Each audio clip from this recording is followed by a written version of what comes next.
Hi there, it's Mimi, and on this cold but beautiful afternoon, I come to you to actually share with you the makeup tip of the week, as I promised you a couple of weeks ago. So today I just want to briefly talk to you about concealers, because concealer is not just about covering up pigmentation, an age spot, maybe a pimple. It's about contouring the face. So it's the same as when we wear clothes, like if you wear dark clothing, you're actually going to look thinner. If you wear light clothing, you're going to look a little bit bigger. So the face shape is very much the same. So there's area where we need to contour with a bronzer, and there's areas where we need to lighten up with the with a concealer like this, highlight that area. So to get the right, obviously the best face shape we're all aiming at is the oval shape. So of course we're not all blessed with oval shape face, but in these days with makeup you can actually bring it together. So when I first started makeup as well, I remember my makeup artist saying to me that the dimension of the face, it should be three, like from where you have the hairline to where you got your eyebrows, should be 1/3 of your face, and then 1/3 from the eyebrows to the nose, and then 1/3 to the chin. So like I said, not all of us are perfect in that area, so that's why we need things like the blusher, we need the bronzer, and we need the highlighter. So where do you apply the highlighter? It depends. Most cases are very similar. The only other place that I think it varies a lot where you put a concealer, beside where you obviously got the issues where you want to cover up a little bit more than just a foundation, if you do have that pigmentation, if you have the age spot, if you have a pimple, obviously. But if you're trying to contour the the face, there's areas that are very common to a lot of us, and one of them is always around the lip area, around this area here. So I'm just going to show you now.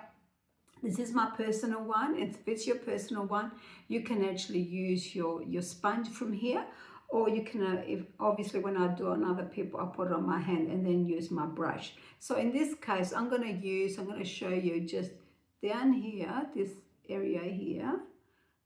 Okay, there's the area. Now, it's a little bit over the bridge of your nose. And the other place is very, very important that you do, it's around the eye area. Now, if you got, because when you got a lot of dark shading around the eye, it does make us look older, especially when you get to the age of elegance. So highlight and bring light to the eye, it just makes you look younger. So the other place, it's here like that, just like a V going up. And you can use it underneath your eyebrow to give you that lift, and over the eyebrows like that, and just underneath. But if you've got brown, a lot of shading around the eye, you can apply it all over. So once you do, the other important place is underneath the lip line, because by you doing that, it gives you that pout. Okay, it lifts the lips, and you can put a little bit on the top as well, just like that. So once you've done that, you can actually use a brush, depends on the area. I mean, around this area, I just like to use the brush, and then I go over with and depends how, if you're in a hurry, you can use it this way and then use a brush. Or I show you with a beauty blender how quick it is to actually do that under your eye. And as you can see, already it's bringing that light. And at this little, because see how we've got the little, I call them a little heel. If you put a light in here, it just levels out the depth that you have here that causes that line going downwards. So just like that, if you're in a hurry in the morning, you're probably a bit quicker with a beauty blender.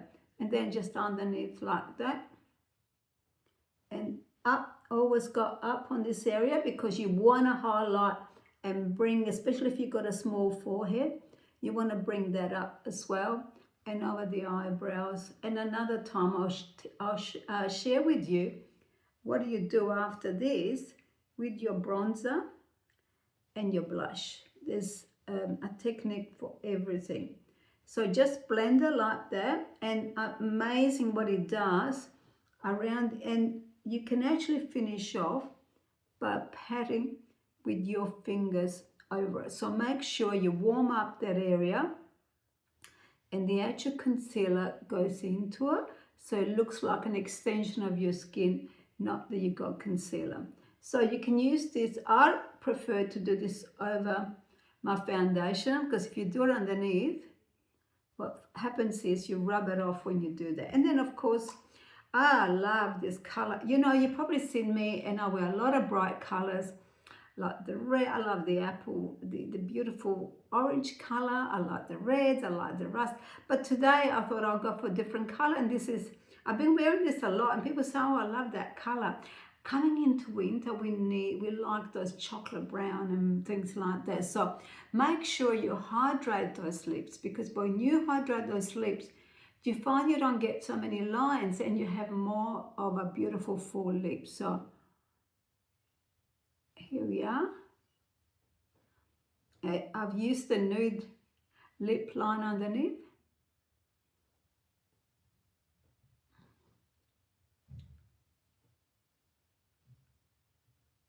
And that's another session on its own about lip lining, okay? But I just want to do a quick video just to show you about the concealers, and take advantage. I mean, this is normally $40.